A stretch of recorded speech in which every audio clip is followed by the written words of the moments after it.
जब न्यूजीलैंड यहाँ पे आई थी तो उम्मीद तो यही थी कि ये शायद रिजल्ट जो है वो 3-0 होंगे, पर वो भारत ये सीरीज जीतेगा क्योंकि जिस तरीके की भारत की टीम है। But they out played us, they played better cricket than अस, यही कह सकता हूँ। और जो कंडीशंस थी, वो जो बनाई गई थी कंडीशंस, वो उसका भरपूर फ़ायदा उठाया न्यूजीलैंड ने। They were the smartest team and they played better cricket than us. Simply we have to accept it and move forward from here. Rohit ji ने कहा है कि कैप्टन होने के नाते मैं सबकी जिम्मेदारी लेता हूँ। देखिए, कप्तान के ऊपर ज़रूर जिम्मेदारी होती है, मगर साथ ही साथ जो टीम है, टीम की जिम्मेदारी भी उतनी ही बनती है जितनी कप्तान की बनती है। ये बात सही है कि कप्तान जब जीतता है तो उसकी सराहना भी बहुत होती है, जब कप्तान हारता है तो उसकी बातें भी बहुत सुननी पड़ती हैं। तो it's a part and parcel of the game. बहुत सारे कप्तान ऐसे भी थे जिन्होंने कभी जिम्मेदारी नहीं ली, पर जीत की खुशी में हमेशा वो सबसे आगे आगे खड़े हुए हैं। तो but nice of him to take the responsibility. But अब यहाँ से जो आगे का रास्ता है, जैसे ऑस्ट्रेलिया का टूर है, वो और मुश्किल वाला टूर है। पर एक चीज़ वहाँ पे अच्छी होगी, जो कंडीशंस है वो बेटर होगी क्रिकेट के लिए। जो ये कंडीशंस थी, ये बहुत ज़्यादा इन फेवर ऑफ स्पिन थी, जहाँ मतलब दूसरों के लिए खड्डा खोदा तो था पर गिर खुद गए। और ये आज से नहीं, कई सालों से चलते आ रहा है कि लगातार ऐसी पिचेस पे क्रिकेट होती है जहाँ 3 सवा 3 दिन मैच खत्म हो जाता है। क्योंकि पिचेस तो ऐसी हैं जहाँ 1.25 2 दिन में भी मैच खत्म हुए, 2.5 दिन में भी मैच खत्म हुए, तो जो कि एक सही आईना नहीं दिखाता है टेस्ट क्रिकेट का।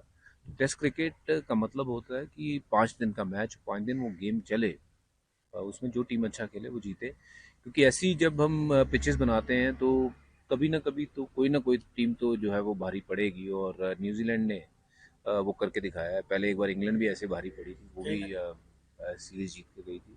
तो कंडीशंस जो है उसके साथ बहुत ज़्यादा छेड़खानी जो है वो नहीं होनी चाहिए, जो पिछले कई सालों से होती आ रही है। स्पिन के फेवर में इतनी ज़्यादा पिचेस बनाई जा रही है जिसमें ऐसे रिजल्ट जो हैं वो आने फिर कभी ना कभी तो जो है वो आ ही जाएंगे।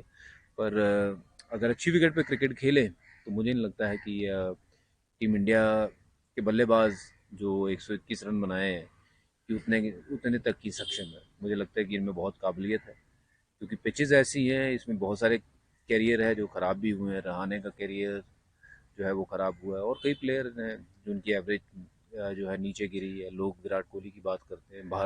भारत के जब भारत में मैचेस होते हैं तब इनका रिकॉर्ड कुछ और है। बाहर जो रिकॉर्ड है वो बहुत ज़्यादा अच्छा है। पहले विपरीत हुआ करता था, भारत की पिचेस पे जो खेलते थे उनका रिकॉर्ड बहुत बढ़िया होता था, रन ज़्यादा बनाते थे, और बाहर थोड़ी सी एवरेज में गिरावट आती थी।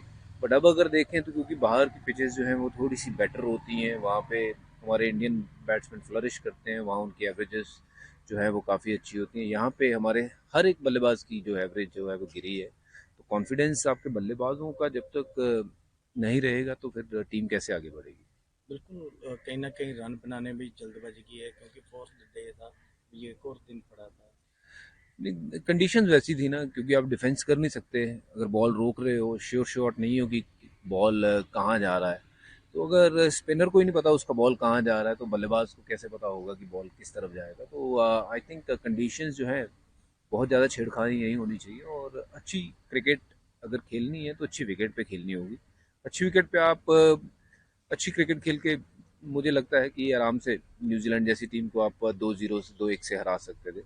पर ऐसी कंडीशन में जहां न्यूजीलैंड, मुझे लगता है ये खुद सोच के आया होगा कि उनको कोई चांस नहीं है, बट जब वो टॉस जीत जाते हैं तो वही टीम हमारे पे भारी पड़ती है। तो टॉस बहुत बड़ा फैक्टर बन जाता है ऐसी पिचेस पे। विराट के प्रदर्शन पर क्या थे? देखिए, मैं ये समझता हूँ कि वो बहुत ज़बरदस्त बल्लेबाज है, और ऐसी पिचेस पे आप किसी भी बल्लेबाज को ना वो नहीं मान सकते कि ये ऐसी पिचेस पे विराट कोहली रन बनाए, क्योंकि ये ऐसी पिच है कि कोई भी सेट बल्लेबाज वो कभी भी आउट हो सकता है, कि you are never in as a batter. तो ये असली टेस्ट होगा अभी जब ऑस्ट्रेलिया जाएंगे, तो मैं उम्मीद करता हूँ, और मुझे उम्मीद भी है और थोड़ा यकीन भी है कि विराट कोहली वहाँ पे इससे बेहतर खेलेंगे। और क्योंकि पिचेस अच्छी होंगी तो विराट कोहली का गेम भी निखर के आएगा। रन नहीं बने तो मैं तो जो पिचेस को काफ़ी हद तक उस चीज़ का दोषी ठहराऊंगा। हाँ, एक आध बार रन आउट भी हुए, थोड़ी वो कॉलिंग में वहाँ पे वो गलती हुई।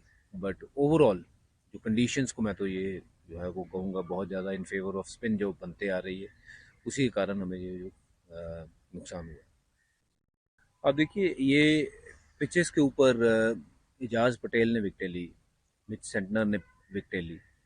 और क्योंकि आप ये देखिए ऐसी पिच पे इतनी मदद है कि आपको सिर्फ और सिर्फ टिकाने अच्छे टिकाने पे बॉल डालना है, और आपकी काबिलियत सिर्फ वही है कि आपने अगर 10 में से 9.5 बॉल 10 बॉल वहाँ गिरा दिए तो निश्चित रूप पे बॉल इतना कुछ हरकत कर रहा है कि कोई भी बल्लेबाज आउट हो जाएगा, चाहे वो विराट कोहली हो दिग्गज बल्लेबाज, चाहे जो रूट की बात करें, किसी को भी ले आइए।